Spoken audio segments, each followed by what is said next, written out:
ಆತ್ಮೀಯರಿಗೆ ಜ್ಯೋತಿಷ್ಪಥ ಚಾನಲ್ಗೆ ಸ್ವಾಗತ. ಕುಜಪಥ ಬದಲಾವಣೆ ಎನ್ನುವಂತಹ ವಿಡಿಯೋದೊಂದಿಗೆ ನಾನು ಬಂದಿದ್ದೇನೆ. ಮೇ ತಿಂಗಳ 11ನೇ ತಾರೀಕು 2026 ಸೋಮವಾರ ಮಧ್ಯಾಹ್ನ 12:48ಕ್ಕೆ ಸರಿಯಾಗಿ ಮೀನರಾಶಿಯಲ್ಲಿ ಇದ್ದಂತಹ ಅಂಗಾರಕ ತನ್ನ ಸ್ವಕ್ಷೇತ್ರವಾದ ಮೇಷರಾಶಿಯನ್ನು ಪ್ರವೇಶ ಮಾಡ್ತಾ ಇದ್ದಾನೆ. ಆತ್ಮೀಯರೇ, ಸ್ವಕ್ಷೇತ್ರಗತನಾದಂತಹ ಕುಜ ತಾನು ತೋರುವಂತಹ ಪ್ರಭಾವಗಳೇನು, ದ್ವಾದಶ ರಾಶಿಯ ಮೇಲೆ ಉಂಟಾಗಬಹುದಾದ ಪರಿಣಾಮಗಳೇನು ಹಾಗೂ ಇದಕ್ಕೆ ಪರಿಹಾರ ಏನು, ಇಷ್ಟನ್ನು ನಾನು ಈ ವಿಡಿಯೋದಲ್ಲಿ ಸೂಚಿಸಿದ್ದೇನೆ.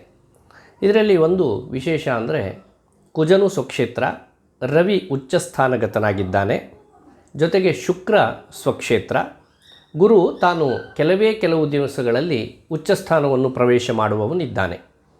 ಇಂತಹ ಒಂದು ವಿಶಿಷ್ಟವಾದ ಗ್ರಹರ ಸಮಾಗಮ, ಆ ಗ್ರಹ ಸ್ಥಿತಿಯನ್ನು ಅನುಸರಿಸಿ ಹೇಳುವುದಾದರೆ 11/5/2026 ಸೋಮವಾರ 12:48 ಮಧ್ಯಾಹ್ನ ಈ ಸಮಯಕ್ಕೆ ಸರಿಯಾಗಿ ಸಿಂಹ ಲಗ್ನದಲ್ಲಿಯೇ ಕೇತುಯುಕ್ತ ಮಾಂದಿ ಹಾಗೂ ಸಪ್ತಮದಲ್ಲಿ ಅಂದರೆ ಕುಂಭರಾಶಿಯಲ್ಲಿ ರಾಹುಯುಕ್ತ ಚಂದ್ರ, ಮೀನರಾಶಿಯಲ್ಲಿ ಶನಿ ಹಾಗೂ ಮೇಷರಾಶಿಯಲ್ಲಿ ರವಿ ಕುಜ ಬುಧ, ಹೀಗೆ 3 ಗ್ರಹರ ಸಮಾಗಮ. ವೃಷಭದಲ್ಲಿ ಸ್ವಕ್ಷೇತ್ರಗತನಾದ ಶುಕ್ರ ಹಾಗೂ ಮಿಥುನದಲ್ಲಿ ಗುರು, ಈ ರೀತಿಯಾಗಿ ಗ್ರಹ ಸ್ಥಿತಿ ಇದೆ. ಇದನ್ನು ಅನುಸರಿಸಿ ದ್ವಾದಶ ರಾಶಿಗಳ ಶುಭಾಶುಭ ಫಲಗಳ ನಿರ್ಣಯವನ್ನು ನಾವು ಮಾಡಬೇಕಾಗಿದೆ.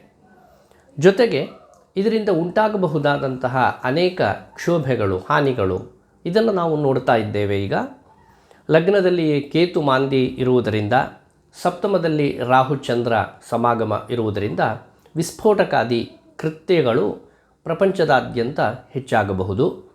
ಹಾಗೆಯೇ ಸ್ವಲ್ಪ ದಾಂಧಲೆಗಳು, ಇದನ್ನು ನಾವು ಹೆಚ್ಚು ನೋಡುವ ಸಾಧ್ಯತೆ ಇದೆ. ಆನಂತರ ಹೃದ್ರೋಗ ಅತ್ಯಂತ ಹೆಚ್ಚಾಗಿ ಕಾಣಿಸುವ ಸಾಧ್ಯತೆ ಇದೆ. ಮೇಷರಾಶಿಯವರಿಗೆ ಜನ್ಮಕ್ಕೆ ಆಗಮಿಸುತ್ತಿರುವಂತಹ ಅಂಗಾರಕ ಅಂತಃಶೋಕಂ ಸ್ವಜನ ವಿರಹಂ ರಕ್ತ ಪಿತ್ತೋಷ್ಣ ರೋಗಂ, ಹೇಳಿಕೊಳ್ಳಲಿಕ್ಕೆ ಆಗದೇ ಇರುವಂತಹ ಶೋಕದಿಂದ ನೀವು ಬಳಲುವಂತಹ ಸ್ಥಿತಿ, ನಿಮಗೆ ಅತ್ಯಂತ ಆಪ್ತರಿಂದ ದೂರ ಉಳಿಯುವಂತಹ ಸ್ಥಿತಿ, ಸ್ವಜನ ವಿರಹ ಹಾಗೂ ರಕ್ತಬಾಧೆ ಮತ್ತು ಪಿತ್ತಬಾಧೆ, ಉಷ್ಣ ಸಂಬಂಧಿಯಾದಂತಹ ರೋಗಬಾಧೆ, ಇದರ ಬಗ್ಗೆ ಜಾಗೃತೆಯನ್ನು ವಹಿಸಬೇಕು. ಆಹಾರ, ವಿಹಾರ ಮತ್ತು ವ್ಯವಹಾರ ಇವು 3ರಲ್ಲಿಯೂ ಕೂಡ ಜಾಗೃತೆಯನ್ನು ಮೇಷರಾಶಿಯವರು ವಹಿಸಿದರೆ ಇರಬಹುದಾದ ಅನಿಷ್ಟ ಫಲ ನಿವಾರಣೆ ಆಗುತ್ತೆ. ಜನ್ಮನ್ಯಾಯಾಸದಾತ ಅಂತ ಹೇಳಿ ವಿವರಿಸ್ತಾ ಇದ್ದಾರೆ. ಜನ್ಮದ ರವಿಯ ಕಾರಣದಿಂದ ದೇಹಾಲಸ್ಯ ಮತ್ತು ಕಾಲಾತಿಕ್ರಮ ಭೋಜನ. ಇನ್ನು ಜನ್ಮದ ಬುಧನ ಕಾರಣದಿಂದ ವಾತರೋಗ ಹಾಗೂ ಧನನಾಶ ಎನ್ನುವಂತಹ ಯೋಗ ಪ್ರಾಪ್ತಿ. 3ರ ಗುರು ಇನ್ನೇನು ಕೆಲವೇ ದಿವಸಗಳಲ್ಲಿ ನಿಮ್ಮ ಸುಖ ಸ್ಥಾನವನ್ನು ಅವನು ಪ್ರವೇಶ ಮಾಡುವವನಿದ್ದಾನೆ. 3ರ ಗುರುವಿನ ಕಾರಣದಿಂದ ಸ್ಥಾನಭ್ರಂಶ ಮತ್ತು ಕಾರ್ಯಹಾನಿ. ಪಂಚಮ ಕೇತುವಿನ ಕಾರಣದಿಂದ ಶೋಕ, ಅಲ್ಲಿಯೇ ಮಾಂದಿಯು ಸ್ಥಿತನಾಗಿರುವುದರಿಂದ ಉದರ ಬಾಧೆ ಮತ್ತು ಕೆಲವರಿಗೆ ಮಕ್ಕಳಿಗಾಗಿ ಚಿಂತಿಸುವಂತಹ ಒಂದು ಯೋಗವು ಸಂಭವಿಸಬಹುದು. ವ್ಯಯದ ಶನಿಯ ಕಾರಣದಿಂದ ಮಾನಹಾನಿ ಹಾಗೂ ವೃಥಾ ಸಂಚಾರ ಮತ್ತು ಸದಾ ಸಂಚಾರ, ಅಲ್ಪ ಕೃಷಿ. ದ್ವಿತೀಯದ ಶುಕ್ರನ ಕಾರಣದಿಂದ ದೇಹ ಸೌಖ್ಯ ಹಾಗೂ ವಸ್ತ್ರಾಭರಣಗಳ ಪ್ರಾಪ್ತಿ, ಕೀರ್ತಿಲಾಭ. ಕರ್ಮಸ್ಥಾನದ ಚಂದ್ರನ ಕಾರಣದಿಂದ ಮನಸ್ಸೌಖ್ಯ ಹಾಗೂ ಲಾಭದ ರಾಹುವಿನಿಂದ ಅತ್ಯಂತ ಲಾಭ. ಇದು ಮೇಷರಾಶಿಯವರ ಶುಭಾಶುಭ ಫಲಗಳು. ಹೆಚ್ಚಾಗಿ ಅಶುಭ ಫಲಗಳನ್ನೇ ಹೇಳಿದರೂ ಕೂಡ ಇದರಲ್ಲಿ ಶುಕ್ರ, ಚಂದ್ರ, ರಾಹು ಈ 3 ಗ್ರಹರ ಕಾರಣದಿಂದ ಶುಭ ಫಲವೂ ಇದೆ. ಆರಾಧನೆ ಮಾಡಬೇಕಾಗಿರುವಂಥದ್ದು ವನದುರ್ಗ ಮತ್ತು ಶಿವ, ಇವರ ಅನುಷ್ಠಾನಾದಿಗಳನ್ನು ಮಾಡಿದರೆ ನಿಮಗೆ ಇರಬಹುದಾದ ಎಲ್ಲ ಅನಿಷ್ಟ ಫಲಗಳ ನಿವಾರಣೆಯಾಗಿ ಇಷ್ಟಾರ್ಥ ಸಿದ್ಧಿಯಾಗುತ್ತೆ. ನನ್ನ ಈ ಹಿಂದಿನ ವಿಡಿಯೋಗಳಲ್ಲಿ ವನದುರ್ಗ ಮತ್ತು ಶಿವ ಪಂಚಾಕ್ಷರಿ ಇದರ ಕುರಿತಾಗಿ ನಾನು ಯಾವ ಮಂತ್ರ ಅನುಷ್ಠಾನವನ್ನು ಮಾಡಬೇಕು ಎನ್ನುವುದಾಗಿ ಸೂಚಿಸಿದ್ದೇನೆ. ಅದರಂತೆಯೇ ನೀವು ಆ ಅನುಷ್ಠಾನಾದಿಗಳನ್ನು ಮಾಡುವುದರಿಂದ ಮೇಷರಾಶಿಯವರು ಶುಭವನ್ನು ಕಾಣುತ್ತೀರಿ. ಇನ್ನು ವೃಷಭ ರಾಶಿಯವರಿಗೆ ಈ ಕುಜನ ಪ್ರವೇಶ ಕಾರಣದಿಂದ ಯಾವೆಲ್ಲ ಶುಭಾಶುಭ ಫಲಗಳಿವೆ ಇದನ್ನು ನೋಡೋಣ.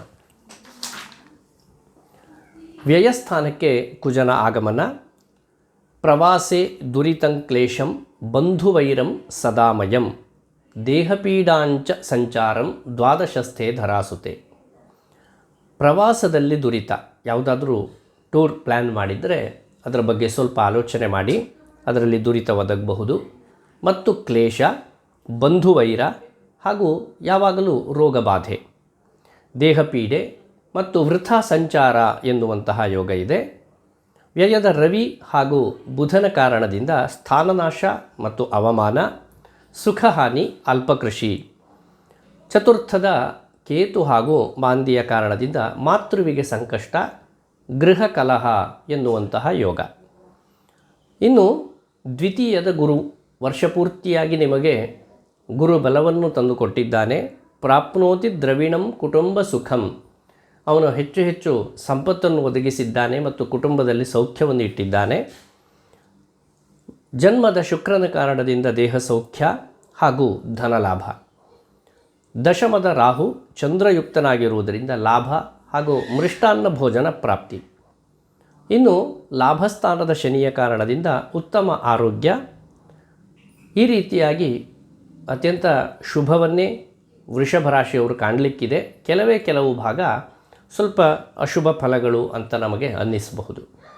ನರಸಿಂಹನ ಆರಾಧನೆಯಿಂದ ವೃಷಭ ರಾಶಿಯವರು ಹೆಚ್ಚು ಹೆಚ್ಚು ಶ್ರೇಯಸ್ಸನ್ನು ಪಡೆಯುತ್ತೀರಿ. ನರಸಿಂಹ ಮಂತ್ರವನ್ನು ನಾನು ಹಿಂದಿನ ವಿಡಿಯೋದಲ್ಲಿ ವಿವರಿಸಿದ್ದೇನೆ.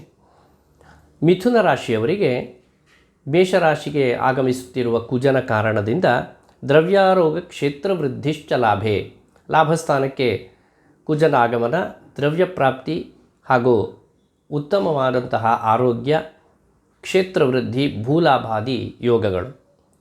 ಲಾಭದ ರವಿ ಹಾಗೂ ಬುಧನ ಕಾರಣದಿಂದ ನಿತ್ಯ ಸಂತೋಷ ಮತ್ತು ಕಾರ್ಯಸಿದ್ಧಿ, ಬಂಧುಮಿತ್ರ ಸಮಾಗಮ ಎನ್ನುವಂತಹ ಯೋಗ. ಮೂರರ ಕೇತುವಿನಿಂದ ಮಾಂದ್ಯಯುಕ್ತರಾಗಿರುವುದರಿಂದ ಸುಖ ಹಾಗೂ ಲಾಭವೃದ್ಧಿ. ಜನ್ಮದ ಗುರುವಿನ ಕಾರಣದಿಂದ ಸ್ಥಾನನಾಶ, ಧನಕ್ಷಯ. ಕೆಲವೇ ದಿವಸಗಳಲ್ಲಿ ಇನ್ನು ದ್ವಿತೀಯ ಸ್ಥಾನಕ್ಕೆ ಗುರುವಿನ ಆಗಮನ ಆಗುತ್ತಾ ಇದೆ. ಇದು ಅತ್ಯಂತ ಶ್ರೇಯಸ್ಸನ್ನು ತರುವಂತಹ ಕಾಲ. ಭಾಗ್ಯದಲ್ಲಿ ಚಂದ್ರ ರಾಹುಯುಕ್ತನಾಗಿದ್ದಾನೆ, ಉದ್ಯೋಗ ಭಂಗ ಹಾಗೂ ಪಾಪಬುದ್ಧಿ. ಇನ್ನು ಕರ್ಮಸ್ಥಾನದ ಶನಿಯ ಕಾರಣದಿಂದ ಕೃಷಿ ಕಾರ್ಯ ಹಾನಿ, ಮಾನಭಂಗ. ವ್ಯಯದ ಶುಕ್ರನ ಕಾರಣದಿಂದ ಶತ್ರುಪೀಡೆ. ಮಿಥುನ ರಾಶಿಯವರಿಗೆ ಇರಬಹುದಾದ ಅಶುಭ ಫಲ ನಿವಾರಣೆಗೆ ಬೇಕಾಗಿ ಲಲಿತಾ ಆರಾಧನೆ ಹಾಗೂ ಕುಲದೇವತಾ ಸಂದರ್ಶನಾದಿಗಳನ್ನು ಮಾಡುವುದು ಅತ್ಯಂತ ವಿಹಿತ. ಕರ್ಕಾಟಕ ರಾಶಿಯವರಿಗೆ ಕರ್ಮಸ್ಥಾನಕ್ಕೆ ಪ್ರವೇಶ ಮಾಡುತ್ತಾ ಇರುವ ಅಂಗಾರಕನಿಂದ ವಿವಿಧ ಧನಾಪ್ತಿ ರೂಪಾಂತ್ಯಗೆ ಜಯಶ್ಚ. ಬೇರೆ ಬೇರೆ ಮೂಲಗಳಿಂದ ಧನಪ್ರಾಪ್ತಿ ಹಾಗೂ ಎಲ್ಲ ಕಾರ್ಯಗಳಲ್ಲೂ ಮೊದಲಿಗೆ ತೊಡಕುಂಟಾಗಿ ಕೊನೆಯಲ್ಲಿ ಜಯಪ್ರಾಪ್ತಿ. ಇನ್ನು ಕರ್ಮಸ್ಥಾನದಲ್ಲಿಯೇ ರವಿ ಇದ್ದಾನೆ. ಅದರ ಕಾರಣದಿಂದ ಸರ್ವಸಿದ್ಧಿ ಮತ್ತು ರಾಜದರ್ಶನ. ನಮ್ಮನ್ನು ಯಾರು ಆಳ್ತಾ ಇದ್ದಾರೋ ಅವರನ್ನು ಸಂದರ್ಶನ ಮಾಡುವಂತಹ ಒಂದು ಸುಯೋಗ ಕೂಡ ಪ್ರಾಪ್ತಿಯಾಗಬಹುದು. ಇನ್ನು ಲಾಭದ ಶುಕ್ರನ ಕಾರಣದಿಂದ ಇಷ್ಟಸಿದ್ಧಿ, ಉತ್ತಮ ಭೋಜನ. ದ್ವಿತೀಯದ ಕೇತು ಮಾಂದ್ಯಯುಕ್ತನಾಗಿರುವುದರಿಂದ ಧನ ನಷ್ಟ. ಅಷ್ಟಮದಲ್ಲಿ ರಾಹುಚಂದ್ರ ಸಮಾಗಮ, ಇದರಿಂದ ಅಜೀರ್ಣ ಬಾಧೆ ಮತ್ತು ಕಾರ್ಯಹಾನಿ. ಇನ್ನು ಗಮನಿಸಬೇಕಾದದ್ದು ಕಾಲುಗಂಟಿನ ನೋವು ಪ್ರಾರಂಭ ಆಗಬಹುದು, ಅಥವಾ ಈಗಾಗಲೇ ಕಾಲುಗಂಟಿನ ನೋವನ್ನು ಅನುಭವಿಸುತ್ತಿರುವವರಿಗೆ ಉಲ್ಬಣಾವಸ್ಥೆಗೆ ಬರಬಹುದು. ಇನ್ನು ನವಮ ಸ್ಥಾನದ ಶನಿಯ ಕಾರಣದಿಂದ ಜ್ವರಪೀಡೆ ಮತ್ತು ಧರ್ಮಹಾನಿ. ದಶಮದ ಬುಧ ಬಂಧು ನಿಷ್ಠುರವನ್ನು ಒದಗಿಸಿಯಾನು. ವ್ಯಯದ ಗುರುವಿನ ಕಾರಣದಿಂದ ನಾನಾ ವ್ಯಯ ಮತ್ತು ಕಾರ್ಯಹಾನಿ ಎನ್ನುವಂತಹ ಶುಭಾಶುಭ ಯೋಗ ಫಲಗಳು. ಸುಬ್ರಹ್ಮಣ್ಯನ ಆರಾಧನೆ ಮತ್ತು ಶ್ರೀದೇವಿಯ ಆರಾಧನೆ ಕರ್ಕಾಟಕ ರಾಶಿಯವರಿಗೆ ಇರುವ ಎಲ್ಲ ಅನಿಷ್ಟ ಫಲಗಳನ್ನು ನಿವಾರಣೆ ಮಾಡುವುದಕ್ಕೆ ಪೂರಕವಾದಂತಹ ಒಂದು ಅನುಷ್ಠಾನಗಳು. ಸಿಂಹರಾಶಿಯವರಿಗೆ ಭಾಗ್ಯಸ್ಥಾನಕ್ಕೆ ಅಂಗಾರಕನ ಆಗಮನ, ಅಶನಾಚ್ಛಾದನಂ ಕ್ಲೇಶಂ, ಮೂರ್ಧ ದಂತಾಕ್ಷಿ ಪೀಡನಂ, ಪಿತಾಪುತ್ರ ವಿರೋಧಂಚ ನವಮಸ್ತೆ ಧರಾಸುತೆ. ಇಲ್ಲಿ ಆಚ್ಛಾದನ ಅಂದರೆ ನಾವು ಹೊದೆಯುವ ವಸ್ತ್ರ, ಇದರಲ್ಲಿ ಏನಾದರೂ ತೊಂದರೆ ಉಂಟಾಗಬಹುದು. ಹಾಗೂ ಕಾಲಾತಿಕ್ರಮ ಭೋಜನ, ಹೊತ್ತನ್ನು ಮೀರಿ ಊಟ ಮಾಡುವಂತಹ ಯೋಗ ಪ್ರಾಪ್ತಿಯಾಗಬಹುದು.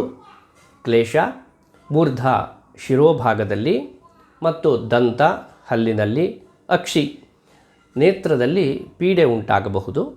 ಹಾಗೂ ತಂದೆ ಮಕ್ಕಳಲ್ಲಿ ವಿರೋಧ ಕಟ್ಟಿಕೊಳ್ಳಬಹುದು. ಇದಿಷ್ಟು ಕುಜನ ಫಲವಾಗುತ್ತೆ. ನವಮದ ರವಿ ಹಾಗೂ ಬುಧರ ಕಾರಣದಿಂದ ದೇಹಾಲಸ್ಯ ಮತ್ತು ದೃಗ್ದೋಷ ದೃಷ್ಟಿದೋಷ ಉಂಟಾಗಬಹುದು.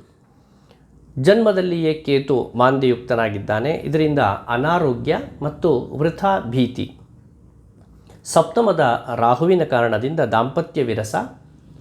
ಅಷ್ಟಮದ ಶನಿಯ ಕಾರಣದಿಂದ ನಾನಾ ಕಾರ್ಯಹಾನಿ ಮತ್ತು ಧನಕ್ಷಯ. ಇನ್ನು ಕರ್ಮಸ್ಥಾನದಲ್ಲಿ ಶುಕ್ರ ಅರ್ಥಸಿದ್ಧಿಯನ್ನು ಸ್ತ್ರೀ ಸೌಖ್ಯವನ್ನು ಒದಗಿಸ್ತಾನೆ. ಲಾಭದ ಗುರುವಿನ ಕಾರಣದಿಂದ ಇಷ್ಟಾರ್ಥ ಸಿದ್ಧಿ ಮತ್ತು ಸರ್ವ ಕಾರ್ಯದಲ್ಲಿ ಯಶಸ್ಸು. ಸಪ್ತಮದ ಚಂದ್ರನಿಂದ ಮನಸ್ಸಿನಲ್ಲಿ ಒಂದು ಪ್ರಫುಲ್ಲತೆ ಹಾಗೂ ಮಾನಸಿಕ ಶಾಂತಿ ನಿಮ್ಮನ್ನು ಹುಡುಕಿಕೊಂಡು ಬರುತ್ತೆ. ಸಿಂಹರಾಶಿಯವರಿಗೆ ಇರಬಹುದಾದ ಕೆಲವು ತೊಂದರೆಗಳ ನಿವಾರಣೆಗೆ ಬೇಕಾಗಿ ಗಣಪತಿಯ ಆರಾಧನೆ ಮಾಡುವಂಥದ್ದು ಅತ್ಯಂತ ಸೂಕ್ತವಾದುದು. ಕನ್ಯಾ ರಾಶಿಯವರಿಗೆ ಅಷ್ಟಮದ ಕುಜ ಅಷ್ಟಮೇ ರಕ್ತೈರಾಪ್ಲುತಿ ರಂಗಭಂಗ ಜನಿತೈ ಭಂಗೋ ಮನೋಮಾನಯೋಹೋ ಅಂತ ಹೇಳಿದರು. ಅಂದರೆ ದೇಹಭಂಗ ಉಂಟಾಗಿ ಅಂಗಭಂಗ ಉಂಟಾಗಿ ರಕ್ತಸ್ರಾವಾದಿ ಸಂಭವ ಹಾಗೂ ರಕ್ತಕ್ಕೆ ಸಂಬಂಧಪಟ್ಟ ಹಾಗೆ ಏನಾದರೂ ರೋಗಬಾಧೆ, ಇನ್ನು ಕೆಲವೊಮ್ಮೆ ಮಾನಹಾನಿಯಾಗುವಂತಹ ಸಂದರ್ಭ ಕೂಡ ಇದೆ. ಅಷ್ಟಮದ ರವಿಯ ಕಾರಣದಿಂದ ದೃಷ್ಟಿದೋಷ ಹಾಗೂ ದುಃಖವಾರ್ತಾ ಶ್ರವಣ ಎನ್ನುವಂತಹ ಯೋಗ. ಸಪ್ತಮದ ಶನಿ ಸ್ತ್ರೀ ರೋಗ ಮತ್ತು ಅಧ್ವಾವ ಭೀತಿ, ಅಂದರೆ ಸ್ತ್ರೀಯರ ನಿಮಿತ್ತವಾಗಿಯೂ ಕೂಡ ಒಂದಷ್ಟು ಭೀತಿ ಕಲಹ, ಇದು ಕೇವಲ ಪುರುಷರಿಗಲ್ಲ ಸ್ತ್ರೀಯರಿಗೂ ಕೂಡ ಅನ್ವಯವಾಗುತ್ತೆ. ದಶಮದ ಗುರುವಿನ ಕಾರಣದಿಂದ ಸ್ಥಾನಾರ್ಥ ನಾಶ. ವ್ಯಯದ ಕೇತು ಮಾಂದ್ಯಯುಕ್ತನಾಗಿರುವುದರಿಂದ ನಿದ್ರಾಹಾನಿ ಮತ್ತು ಅಧಿಕ ವ್ಯಯ. ಇನ್ನು ಭಾಗ್ಯಸ್ಥಾನದ ಶುಕ್ರನ ಕಾರಣದಿಂದ ಸಂಗೀತಾದಿ ಶ್ರವಣ ಸುಖ. ಯಾವುದೋ ಒಂದು ವಿಶೇಷ ಸಮಾರಂಭಕ್ಕೆ ಭಾಗವಹಿಸಿ ಅಲ್ಲಿ ಆನಂದ ಆಮೋದ ಪ್ರಮೋದಗಳಿಂದ ಕಳೆಯುವಂತಹ ಒಂದು ವಿಶಿಷ್ಟವಾದಂತಹ ಯೋಗ. ಷಷ್ಠದ ರಾಹುವಿನಿಂದ ಸುಖ ಹಾಗೂ ಶತ್ರುಹಾನಿ. ಷಷ್ಠದ ಚಂದ್ರನಿಂದ ಸ್ವಸ್ಥಾನ ಪ್ರಾಪ್ತಿ. ಅಷ್ಟಮದ ಬುಧನಿಂದ ವಸ್ತ್ರ ಲಾಭ. ಈ ರೀತಿಯಾಗಿ ಶುಭಾಶುಭ ಫಲಗಳನ್ನು ಕನ್ಯಾ ರಾಶಿಯವರು ಹೊಂದಲಿಕ್ಕಿದ್ದೀರಿ. ಶ್ರೀ ದುರ್ಗಾರಾಧನೆ ಅತ್ಯಂತ ವಿಹಿತವಾದ ಮಾರ್ಗ. ಇದನ್ನು ನಡೆಸುವುದರಿಂದ ನಿಮಗೆ ಇರುವಂತಹ ಅನಿಷ್ಟ ಫಲಗಳು ನಿವಾರಣೆಯಾಗಿ ಇಷ್ಟಾರ್ಥ ಸಿದ್ಧಿಯಾಗುತ್ತೆ. ತುಲಾರಾಶಿಯವರಿಗೆ ಸಪ್ತಮಕ್ಕೆ ಅಂಗಾರಕನ ಆಗಮನ. ಕಲತ್ರ ಕಲಹಾಕ್ಷಿರುಕ್ ಜಠರ ರೋಗಕೃತ್ ಸಪ್ತಮೆ. ದಾಂಪತ್ಯದಲ್ಲಿ ವಿರಸ ಹಾಗೂ ಅಕ್ಷಿರೋಗ, ನೇತ್ರಕ್ಕೆ ಸಂಬಂಧಪಟ್ಟ ಹಾಗೆ ರೋಗಬಾಧೆ, ಜಠರಕ್ಕೆ ಸಂಬಂಧಪಟ್ಟ ಹಾಗೆ ರೋಗಬಾಧೆ ಉಂಟಾಗಬಹುದು. ಸಪ್ತಮದ ರವಿ ಹಾಗೂ ಬುಧರ ಕಾರಣದಿಂದ ಉತ್ಸಾಹಭಂಗ ಮತ್ತು ಅನಾರೋಗ್ಯ. ಪಂಚಮದ ರಾಹು ಚಂದ್ರಯುಕ್ತ, ಇದರ ಕಾರಣದಿಂದ ವಾತಪೀಡೆ ಮತ್ತು ಪುತ್ರಪೀಡೆ. ಷಷ್ಠದ ಶನಿಯ ಕಾರಣದಿಂದ ಧನಧಾನ್ಯಾದಿ ವೃದ್ಧಿ ಮತ್ತು ಗೃಹ ನಿರ್ಮಾಣ ಎನ್ನುವಂತಹ ಶುಭ ಫಲವಿದೆ. ಅಷ್ಟಮದ ಶುಕ್ರನ ಕಾರಣದಿಂದ ದುಃಖ ನಾಶ. ನವಮದ ಗುರುವಿನ ಕಾರಣದಿಂದ ಸರ್ವ ಸೌಭಾಗ್ಯ ವೃದ್ಧಿ ಹಾಗೂ ಲಾಭಸ್ಥಾನದಲ್ಲಿ ಕೇತು ಮಾಂದ್ಯಯುಕ್ತನಾಗಿರುವುದರಿಂದ ಲಾಭ ವೃದ್ಧಿ. ತುಲಾರಾಶಿಯವರಿಗೆ ಚಂಡಿಕಾ ಆರಾಧನೆಯಿಂದ ಅತ್ಯಂತ ಉತ್ತಮವಾದಂತಹ ಫಲ ಪ್ರಾಪ್ತಿಯಾಗತ್ತೆ. ವೃಶ್ಚಿಕ ರಾಶಿಯವರಿಗೆ ಷಷ್ಠದ ಕುಜ ವಸ್ತ್ರಲಾಭಂ ಧಾನ್ಯಲಾಭಂ ದ್ರವ್ಯಲಾಭಂ ಸ್ವಧರ್ಮಕೃತ್ ರಾಜಪೂಜ್ಯಂ ಸದಾರೋಗ್ಯಂ ಷಷ್ಠಸ್ಥೇಪಿ ಧರಾಸುತೆ. ವಸ್ತ್ರ ಧಾನ್ಯ ಮತ್ತು ದ್ರವ್ಯ ಲಾಭ ಉಂಟಾಗಿ ನಿಮ್ಮ ಧರ್ಮಾಚರಣೆಯನ್ನು ನೀವು ಮಾಡುವಂತಹ ಒಂದು ಒಳ್ಳೆಯ ಕಾಲ ಹಾಗೂ ರಾಜಪೂಜ್ಯತೆ ಇದನ್ನು ನೀವು ಸಂಪಾದನೆ ಮಾಡ್ತೀರಿ ಮತ್ತು ಉತ್ತಮವಾದಂತಹ ಆರೋಗ್ಯ ಪ್ರಾಪ್ತಿ. ಅಲ್ಲಿಯೇ ರವಿ ಬುಧರು ಇರುವುದರಿಂದ ಯತ್ನಿಸಿದ ಕಾರ್ಯಸಿದ್ಧಿ ಹಾಗೂ ವಿದ್ಯಾವ್ಯಾಸಂಗದಲ್ಲಿ ಉತ್ತಮವಾದಂತಹ ಪ್ರಗತಿ, ವಿನೋದಾದಿ ಸಮಯವನ್ನು ನೀವು ಕಳೆಯುತ್ತೀರಿ. ಇನ್ನು ಕರ್ಮಸ್ಥಾನದಲ್ಲಿ ಕೇತು ಧನಲಾಭವನ್ನು ಉಂಟು ಮಾಡ್ತಾನೆ. ಚತುರ್ಥದ ರಾಹು ಚಂದ್ರಯುಕ್ತನಾಗಿರುವುದರಿಂದ ದುಃಖ ಮತ್ತು ವಸ್ತ್ರನಾಶ. ಪಂಚಮದ ಶನಿಯ ಕಾರಣದಿಂದ ಪುತ್ರಪೀಡೆ. ಸಪ್ತಮದ ಶುಕ್ರ ಸ್ತ್ರೀ ನಿಮಿತ್ತವಾಗಿ ಕಲಹ. ಅಷ್ಟಮದ ಗುರು ಚೋರಬಾಧೆ ಅಗ್ನಿಭಯವನ್ನು ಉಂಟು ಮಾಡುತ್ತಾನೆ. ದಶಮದ ಮಾಂದಿ ದುಸ್ವಪ್ನ ಪೀಡೆ, ಆದರೆ ಕಾರ್ಯಸಿದ್ಧಿಯನ್ನು ಅನುಗ್ರಹ ಮಾಡ್ತಾನೆ. ಪರಿಹಾರ ವೃಶ್ಚಿಕ ರಾಶಿಯವರಿಗೆ ಶ್ರೀ ರಾಜರಾಜೇಶ್ವರಿಯ ಅನುಷ್ಠಾನ. ಇದನ್ನು ಮಾಡುವುದರಿಂದ ವೃಶ್ಚಿಕ ರಾಶಿಯವರು ನಿಮಗಿರಬಹುದಾದ ಎಲ್ಲ ಅಶುಭ ಫಲಗಳನ್ನು ನಿವಾರಣೆ ಮಾಡಿಕೊಂಡು ಶುಭವನ್ನು ಕಾಣ್ತೀರಿ. ಇನ್ನು ಧನುರ್ರಾಶಿಯವರಿಗೆ ಪಂಚಮಕ್ಕೆ ಅಂಗಾರಕನ ಆಗಮನ, ಶತ್ರುವ್ಯಾಧಿ ಭಯಾನಿ ಪಂಚಮಗತೆ, ಶತ್ರುಬಾಧೆ ಹಾಗೂ ರೋಗಬಾಧೆ, ಜೊತೆಗೆ ಸ್ವಜನ ವಿರೋಧ ಎನ್ನುವಂತಹ ಯೋಗ. ಪಂಚಮದ ರವಿ ಬುಧರ ಕಾರಣದಿಂದ ದೇಹಾಲಸ್ಯ, ಉಷ್ಣಬಾಧೆ, ಬುದ್ಧಿ ಚಾಂಚಲ್ಯ. ಚತುರ್ಥದ ಶನಿಯ ಕಾರಣದಿಂದ ಸ್ವಜನ ವಿರಹ ಮತ್ತು ಧನಹಾನಿ ಎನ್ನುವಂತಹ ಯೋಗ. ಷಷ್ಠದ ಶುಕ್ರನ ಕಾರಣದಿಂದ ಶತ್ರುಪೀಡೆ. ಭಾಗ್ಯಸ್ಥಾನದಲ್ಲಿ ಕೇತು ಮಾಂದ್ಯಯುಕ್ತನಾಗಿದ್ದಾನೆ, ಇದರ ಕಾರಣದಿಂದ ದೀನಾವಸ್ಥೆ ಮತ್ತು ಭಾಗ್ಯಹಾನಿ. ತೃತೀಯದಲ್ಲಿ ರಾಹು ಚಂದ್ರಯುಕ್ತ, ಇದರಿಂದ ಅರ್ಥಲಾಭ. ಸಪ್ತಮದ ಗುರುವಿನಿಂದ ಯಾತ್ರೆ, ಶುಭ ಯಾತ್ರೆ ಮತ್ತು ಶೋಭನಾದಿ ಕಾರ್ಯಗಳಲ್ಲಿ ಭಾಗವಹಿಸುವಿಕೆ ಹಾಗೂ ಸ್ತ್ರೀ ಸೌಖ್ಯ ಮತ್ತು ಸರ್ವತ್ರ ಸುಖ ಪ್ರಾಪ್ತಿ ಎನ್ನುವಂತಹ ಒಂದು ಯೋಗ. ಸುಬ್ರಹ್ಮಣ್ಯನ ಆರಾಧನೆಯಿಂದ ಧನುರ್ರಾಶಿಯವರು ನಿಮಗೆ ಇರಬಹುದಾದಂತಹ ಎಲ್ಲ ಅನಿಷ್ಟ ಫಲಗಳನ್ನು ನಿವಾರಣೆ ಮಾಡಿಕೊಂಡು ಇಷ್ಟಾರ್ಥ ಸಿದ್ಧಿಯನ್ನು ಹೊಂದುತ್ತೀರಿ. ಇನ್ನು ಮಕರ ರಾಶಿಯವರಿಗೆ ಈ ಕುಜನ ಆಗಮದಿಂದ ಯಾವೆಲ್ಲ ಶುಭಾಶುಭ ಫಲಗಳಿದ್ದಾವೆ ಅದನ್ನು ನೋಡೋಣ. ಚತುರ್ಥ ಸ್ಥಾನಕ್ಕೆ ಅಂಗಾರಕನ ಆಗಮನ, ಸ್ಥಾನಭ್ರಂಶಂ ರುಜಮುದರಜಾಂ ಬಂಧು ದುಃಖಂ ಚತುರ್ಥೆ. ಇಲ್ಲಿ ಸ್ಥಾನಭ್ರಂಶವಾಗುವಂತಹ ಯೋಗ. ಯಾವುದಾದರೂ ಉನ್ನತ ಪದವಿಯಲ್ಲಿ ಇರುವವರಿಗೆ ಸ್ವಲ್ಪ ಮಟ್ಟಿನ ಹಿನ್ನಡೆ ಉಂಟಾದೀತು ಹಾಗೂ ಹೊಟ್ಟೆಗೆ ಸಂಬಂಧಪಟ್ಟ ಹಾಗೆ ಯಾವುದಾದರೂ ಬಾಧೆ ಖಂಡಿತವಾಗಿ ಉಂಟಾದೀತು. ಬಂಧು ದುಃಖ, ಬಂಧುಗಳಿಗಾಗಿ ಬಂಧುಗಳ ಕಾರಣದಿಂದ ದುಃಖ ಬಂದೊದಗಬಹುದು. ಚತುರ್ಥದ ರವಿಯ ಕಾರಣದಿಂದ ಬಂಧುದ್ವೇಷ, ಪ್ರಯಾಣಕ್ಕೆ ವಿಘ್ನ. ದ್ವಿತೀಯದ ರಾಹು ಚಂದ್ರಯುಕ್ತನಾಗಿರುವುದರಿಂದ ಆಹಾರದಲ್ಲಿ ದೋಷ ಮತ್ತು ಧನಹಾನಿ. ಷಷ್ಠದ ಗುರುವಿನ ಕಾರಣದಿಂದ ಪತ್ನಿ ಪುತ್ರ ವಿರೋಧ, ಅಂದರೆ ಕುಟುಂಬದಲ್ಲಿ ಸಾಮರಸ್ಯದ ಕೊರತೆ ಉಂಟಾಗಬಹುದು. ಅಷ್ಟಮದ ಕೇತು ಹಾಗೂ ಮಾಂದಿಯ ಸಮಾಗಮ, ಇದರ ಕಾರಣದಿಂದ ಅನಾರೋಗ್ಯ ಮತ್ತು ಕುಭೋಜನ, ಅಂದರೆ ಉತ್ತಮವಾದಂತಹ ಆಹಾರಗಳು ದೊರಕದೆ ಭೋಜನದಲ್ಲಿ ಏನಾದರೂ ತೊಂದರೆ ಉಂಟಾಗಬಹುದು. ತೃತೀಯದ ಶನಿಯ ಕಾರಣದಿಂದ ಕುಟುಂಬ ಸೌಖ್ಯ ಮತ್ತು ಕಾರ್ಯಸಿದ್ಧಿ. ಚತುರ್ಥದ ಬುಧ ವಸ್ತ್ರ ಹಾಗೂ ವಾಹನ ಸೌಖ್ಯವನ್ನು ಕೊಡ್ತಾನೆ. ಪಂಚಮದ ಶುಕ್ರನ ಕಾರಣದಿಂದ ಭೂಷಣ ಪ್ರಾಪ್ತಿ ಮತ್ತು ಸೇವಕರಿಂದ ಲಾಭ. ಶ್ರೀ ಲಕ್ಷ್ಮಿಯ ಅನುಷ್ಠಾನ ಮತ್ತು ಲಲಿತಾ ಆರಾಧನೆ ಮಕರ ರಾಶಿಯವರಿಗೆ ಅತ್ಯಂತ ಶುಭ ಫಲವನ್ನು ತಂದುಕೊಡುತ್ತೆ. ಇನ್ನು ಕುಂಭರಾಶಿಯವರಿಗೆ ತೃತೀಯದ ಕುಜ, ಜಯಂ ಸ್ವರ್ಣಭೂಷಾಂ ಪ್ರಮೋದಂಚ, ಸರ್ವತ್ರ ಜಯಲಾಭವನ್ನು ಹಾಗೂ ಸ್ವರ್ಣ ಪ್ರಾಪ್ತಿ, ಉತ್ತಮವಾದಂತಹ ಭೂಷಣ ಪ್ರಾಪ್ತಿ, ಅಂದರೆ ಬೇಕಾದಂತಹ ಒಡವೆಗಳು, ಅಲಂಕಾರಿಕ ವಸ್ತುಗಳ ಪ್ರಾಪ್ತಿ ಹಾಗೂ ಒಂದು ವಿಶೇಷವಾದಂತಹ ಸಮಾರಂಭದಲ್ಲಿ ಭಾಗವಹಿಸುವಂತಹ ಯೋಗ. ತೃತೀಯದ ರವಿಯ ಕಾರಣದಿಂದ ಅರ್ಥಲಾಭ, ಅರ್ಥಸಿದ್ಧಿಯೂ ಕೂಡ ಇದೆ. ಚತುರ್ಥದ ಶುಕ್ರನ ಕಾರಣದಿಂದ ಸದ್ಬುದ್ಧಿ ಮತ್ತು ಬಂಧು ಜನರಲ್ಲಿ ಸನ್ಮಾನ ಮತ್ತು ಪಂಚಮದ ಗುರುವಿನ ಕಾರಣದಿಂದ ಐಶ್ವರ್ಯ ಪ್ರಾಪ್ತಿ ಹಾಗೂ ಸಜ್ಜನ ಸಂಸರ್ಗ. ಜನ್ಮದಲ್ಲಿಯೇ ರಾಹು ಚಂದ್ರಯುಕ್ತನಾಗಿದ್ದಾನೆ, ಮನಸ್ಸಿನಲ್ಲಿ ಅಶಾಂತಿ. ದ್ವಿತೀಯದ ಶನಿಯ ಕಾರಣದಿಂದ ಧನವ್ಯಯ ಹಾಗೂ ತೃತೀಯದ ಬುಧನ ಕಾರಣದಿಂದ ವಸ್ತ್ರಹಾನಿ. ಸಪ್ತಮದ ಕೇತು ಹಾಗೂ ಮಾಂದಿಯ ಕಾರಣದಿಂದ ದಾಂಪತ್ಯ ವಿರಸ ಮತ್ತು ಧಾತು ನಷ್ಟ ಎನ್ನುವಂತಹ ಯೋಗ. ಕುಂಭರಾಶಿಯವರಿಗೆ ಪರಿಹಾರ ನರಸಿಂಹ ಮಂತ್ರಾನುಷ್ಠಾನ. ಇದರಿಂದ ಕುಂಭರಾಶಿಯವರು ನಿಮಗಿರಬಹುದಾದ ಎಲ್ಲ ಆಪತ್ತುಗಳಿಂದ ಹೊರಗೆ ಬಂದು ಸುಖವನ್ನು ಕಾಣುತ್ತೀರಿ.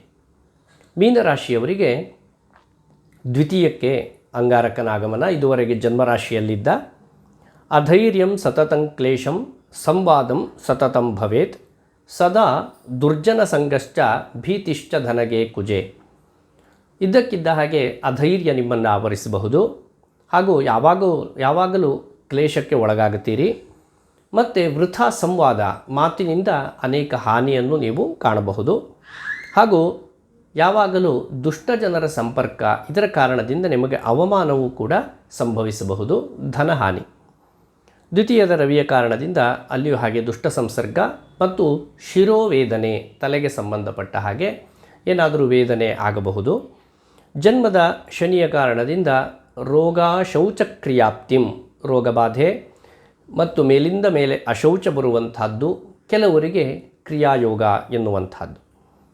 ಚತುರ್ಥದ ಗುರುವಿನ ಕಾರಣದಿಂದ ವ್ಯಸನ ಹಾಗೂ ಬುದ್ಧಿ ಚಾಂಚಲ್ಯ, ತೇಜೋಹಾನಿ ಮತ್ತು ಸುಖಹಾನಿ. ವ್ಯಯದ ರಾಹು ಮತ್ತು ಚಂದ್ರನ ಕಾರಣದಿಂದ ನಾನಾ ವ್ಯಯ ಮತ್ತು ಚಿತ್ತ ಚಾಂಚಲ್ಯ. ದ್ವಿತೀಯದ ಬುಧನಿಂದ ವ್ಯಾಪಾರದಿಂದ ಲಾಭ ಹಾಗೂ ಮೂರನೇ ಮನೆಯ ಶುಕ್ರನ ಕಾರಣದಿಂದ ಸ್ತ್ರೀ ಸೌಖ್ಯ, ಸಂಗೀತಾದಿ ಶ್ರವಣ. ಇದರಿಂದ ನೀವು ಆನಂದವನ್ನು ಅನುಭವಿಸ್ತೀರಿ. ಷಷ್ಠದ ಕೇತು ಹಾಗೂ ಮಾಂದ್ಯ ಕಾರಣದಿಂದ ಶತ್ರುಹಾನಿ. ಈ ರೀತಿಯಾಗಿ ಮೀನರಾಶಿಯವರಿಗೆ ಶುಭಾಶುಭ ಫಲಗಳಿದ್ದಾವೆ. ಶ್ರೀ ದುರ್ಗಾರಾಧನೆಯನ್ನು ನಡೆಸುವುದರಿಂದ ಮೀನರಾಶಿಯವರು ನಿಮಗೆ ಇರಬಹುದಾದ ಎಲ್ಲ ಅನಿಷ್ಟ ಫಲಗಳನ್ನು ನಿವಾರಣೆ ಮಾಡಿಕೊಂಡು ಇಷ್ಟಾರ್ಥ ಸಿದ್ಧಿಯನ್ನು ಮಾಡಿಕೊಳ್ಳುತ್ತೀರಿ. ಹೀಗೆ ಕುಜ ಮೇಷರಾಶಿಯನ್ನು ಪ್ರವೇಶ ಮಾಡುವಾಗ ಉಂಟಾಗಬಹುದಾದಂತಹ ಶುಭಾಶುಭ ಫಲಗಳ ನಿರೂಪಣೆಯನ್ನು ನಾನು ಮಾಡಿದ್ದೇನೆ.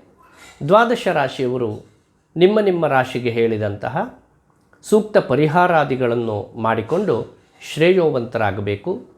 ಜೊತೆಗೆ ದಶಾಭುಕ್ತಿ ಫಲಗಳನ್ನು ಕೂಡ ಇದರಲ್ಲಿ ಕೂಡಿಸಿ ನೀವು ನೋಡುವುದರಿಂದ ಪೂರ್ಣ ಪ್ರಮಾಣದಲ್ಲಿ ನಿಮಗೆ ಇರಬಹುದಾದ ಯೋಗದ ಅನುಭವ ಉಂಟಾಗುತ್ತೆ. ಹಾಗೆ ಮುಂದೆ ಗುರುಪಥ ಬದಲಾವಣೆ ಎನ್ನುವಂತಹ ಒಂದು ವಿಶಿಷ್ಟವಾದ ಸಂಚಿಕೆಯೊಂದಿಗೆ ನಿಮ್ಮ ಮುಂದೆ ಬರಲಿಕ್ಕಿದ್ದೇನೆ. ಎಲ್ಲರಿಗೂ ಕೂಡ ಶುಭವಾಗಲಿ. ಧನ್ಯವಾದಗಳು.